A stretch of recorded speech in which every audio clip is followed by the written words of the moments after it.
السلام علیکم my dear YouTuber احباب، کیسے ہیں آپ سب؟ امید کرتی ہوں ٹھیک ہوں گے، خوش ہوں گے، آباد ہوں گے۔ تو چلیے پڑھتے ہیں عشق میں بسمل ایپیسوڈ 115 پارٹ 1۔ وہ اس کو کندھوں پر اٹھا کر گاڑی کی پچھلی سیٹ پر پٹک چکا تھا۔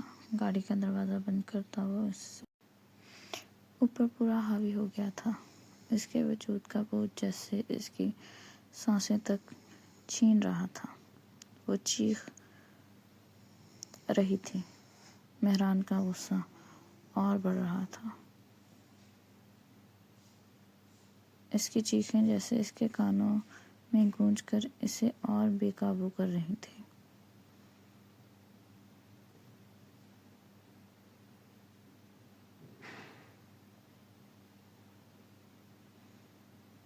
وہ بے دردی سے اس کے گال پر اپنے بے رحم دانت گڑا گیا تھا، اور اس لمحے اس کی سانسیں تیز، بے ترتیب اور خطرناک حد تک بھاری ہو چکی تھیں، جیسے وہ خود اپنے ہی اندر جل رہا ہو۔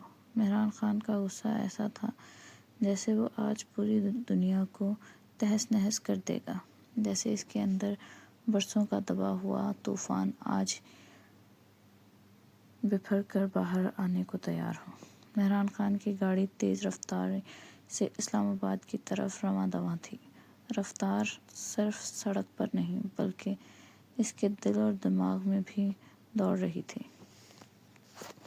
ساتھ گاڑی کے گاڑیاں، ہر طرف سناٹا، اور اس سناٹے میں اس کے دل کی دھڑکنیں کسی جنگ کے نغارے کی طرح گونج رہی تھیں۔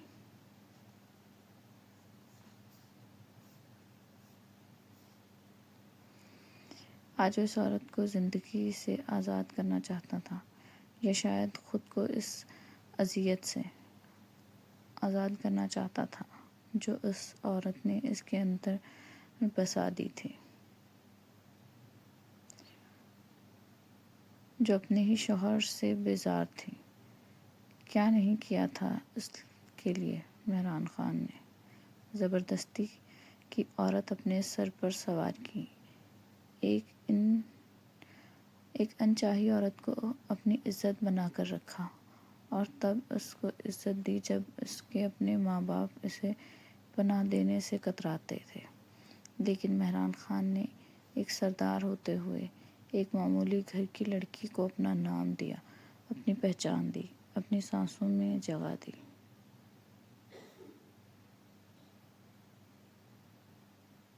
اور پھر بدلے میں کیا چاہا اس سے؟ کچھ بھی تو نہیں، صرف ایک وفا، صرف ایک سچائی، صرف ایک ساتھ۔ لیکن وہ عورت بس ایک وفا بھی نہیں دے پائی۔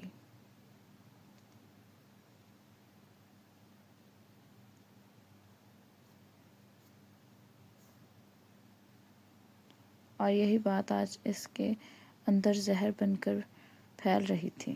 آہستہ آہستہ ہر سانس اس کے ساتھ ایسے جل رہی تھی۔ لیکن آج وہ اس کو بے وفائی کی ایسی سزا دینے والا تھا کہ دنیا اس کا حشر دیکھ کر بے وفائی کرنے سے ڈرتی، یا شاید خود اپنے دل کو یہ یقین دلانے کی کوشش کر رہا تھا کہ وہ کمزور نہیں ہے، وہ ٹوٹا نہیں ہے۔ خون رگوں میں لاوا بن گیا تھا آج تو، ہر دھڑکن جیسے اس کے اندر آگ بھڑکا رہی تھی۔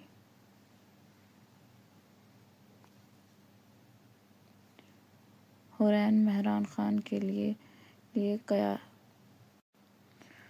تھی، وہی قیامت جس نے اسے جینا بھی سکھایا اور جلنا بھی۔ آج وہ قہر بن کر اس پر ٹوٹنے والا تھا، یا خود اپنی ہی وجود پر۔ آج وہ اس کی لاش اپنے ساتھ لانے والا تھا، لیکن اسی خیال کے ساتھ ایک عجیب سا درد اس کے سینے میں اٹھا، ایک خالی پن، ایک کھو جانے کا احساس۔ اسے یہ غم کھائے جا رہا تھا کہ آج کے بعد وہ نیلی آنکھوں والی لڑکی نہیں رہے گی. وہ اسے بہت یاد آئے گی، بہت، جیسے کوئی سانس چھن جائے.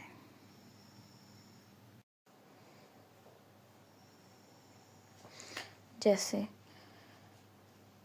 دل کا کوئی حصہ ہمیشہ کے لیے خاموش ہو جائے. لیکن کیا کریں، جانے والوں کو جانے ہی ہوتا ہے.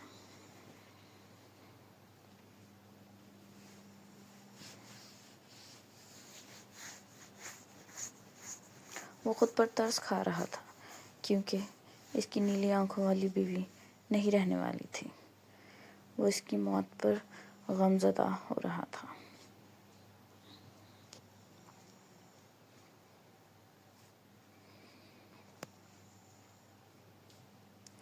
غصہ دکھ میں بدل رہا تھا اور دکھ ایک خطرناک خاموشی میں.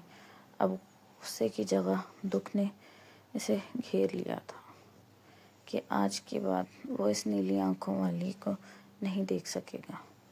وہ اسے چھوڑ کر چلی جائے گی ہمیشہ کے لیے. کاش وہ ایسا نہ کرتی تو آج وہ اسے اپنی بیوی ہونے کا حق دے کر زندگی میں آگے بڑھ جاتا ہے. لیکن افسوس،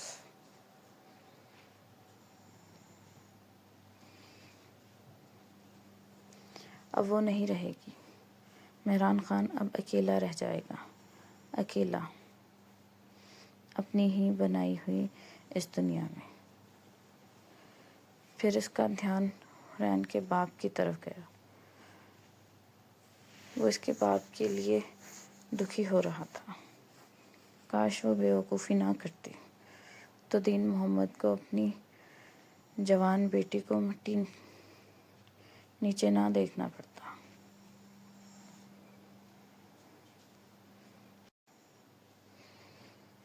کیا بیتے گی آج دین محمد پر جب وہ اپنی جوان بیٹی کو مٹی کے نیچے دفنائے گا. پھر سے اس پر غصہ سوار ہوا. نہیں، دین محمد کون ہوتا ہے میری جان کو دفنانے والا؟ اس کی آنکھوں میں پھر وہی خطرناک چمک لوٹ آئی، وہی پاگل پن، وہی ضد.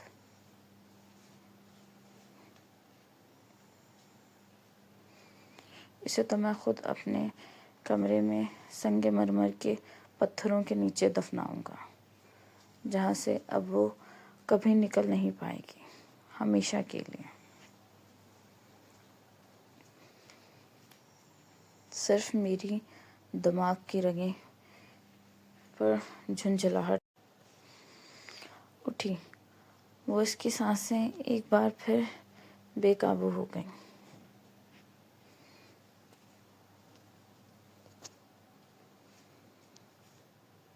مہران خان کی گاڑی ایک بلڈنگ کے سامنے آ کر رکی. بریک کی تیز چرچراہٹ کے ساتھ جیسے سناٹے کو چیرتی ہوئی رکی ہو. فضا میں ایک عجیب سا بوجھل پن پھیل گیا تھا. یہ کوئی پرائیویٹ ادارہ تھا جہاں حورین بچوں کو ٹیوشن دینے آئی تھی. اور بھی بہت سے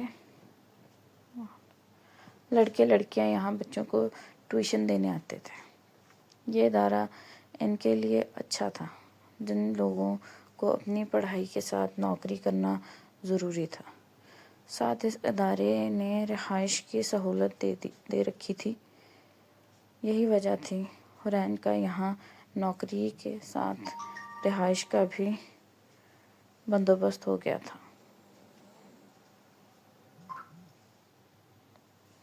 حورین بھی نوکری کر کے اپنی پڑھائی مکمل کرنا چاہتی تھی. اسے یہاں آئے 2 مہینے ہو گئے تھے. سردی پھر سے واپس لوٹ آئی تھی. ہوا میں ٹھنڈک کے ساتھ ایک اداسی بھی گھلی ہوئی تھی.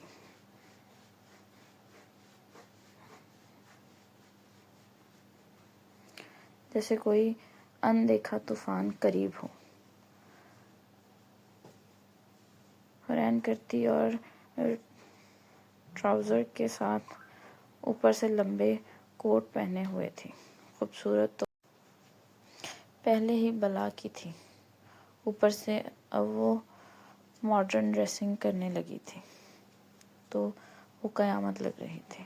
ایسی قیامت کو دیکھنے والا پل بھر کو ٹھہر جائے۔ جس دن سے وہ یہاں آئی تھی، سر دانش کے اس ادارے کے CEO تھے۔ جب تک حرین بچوں کو پڑھاتی رہتی، سر دانش اس کے ارد گرد ہی رہتے تھے۔ اس کی نظریں جیسے اس کے گرد حصار بنے رکھتی تھیں۔ آج بھی وہ فری ہو کر باہر نکلی تو دانش سر اس کے سامنے آ کر کھڑے ہو گئے، راستہ روک کر، جیسے وہ پہلے ہی سے ہی اس لمحے کا انتظار کر رہے ہوں۔ مس حرین، کیا بات ہے؟ آج آپ اتنا اگنور کیوں کرتی ہیں؟ حرین نے لمبا سانس لیا۔ دل کی دھڑکن ایک لمحے کو بے ترتیب ہوئی، مگر اس نے خود کو سنبھالا اور خاموشی کو توڑا۔ سر، میں ایک شادی شدہ عورت ہوں۔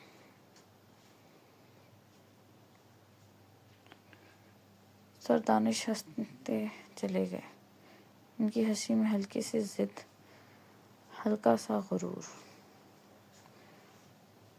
اور ایک عجیب سی دلچسپی چھپی ہوئی تھی۔ انہیں اس کے اس انداز پر بہت ہنسی آئی تھی۔ وہ چھوٹی سی لڑکی اتنے بڑے مرد کو الو بنا رہی تھی۔ حرین نے اسے ایسے ہنستے دیکھا تو آگے بڑھی، لیکن جیسے ہی وہ آگے بڑھی، سر دانش پھر سے اس کے سامنے آ گئے۔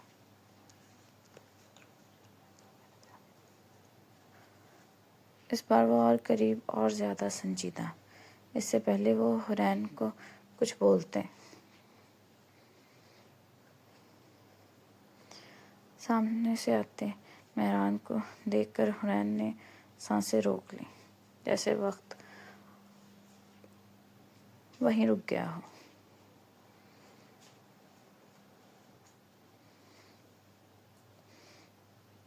اس کا چہرہ سفید پڑ گیا، آنکھوں میں ایک لمحے میں ہزاروں خوف اتر آئے۔ سر دانش نے مہران خان کو دیکھا اور سنجیدگی سے بولا، کون ہو تم؟ لیکن جواب آنے سے پہلے ہی مہران خان زخمی سا مسکرایا، وہ مسکراہٹ جس میں درد بھی تھا اور خطرہ بھی۔ اور اگلے ہی لمحے وہ اس کو کندھے پر اٹھا کر گاڑی کی پچھلی سیٹ پر پٹک چکا تھا۔ سب کچھ اتنا تیزی سے ہوا کہ یہ ہوا بھی شاید پیچھے رہ گئی۔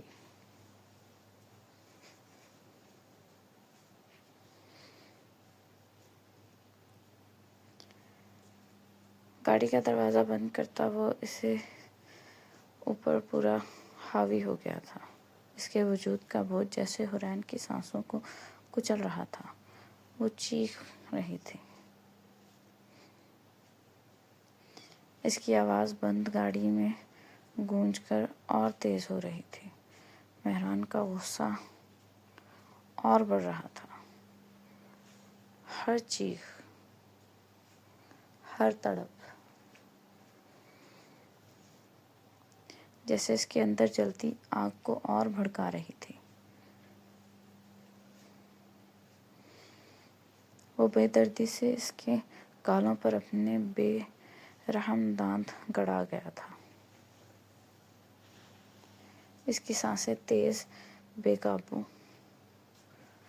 اور آنکھیں مکمل جنون میں ڈوبی۔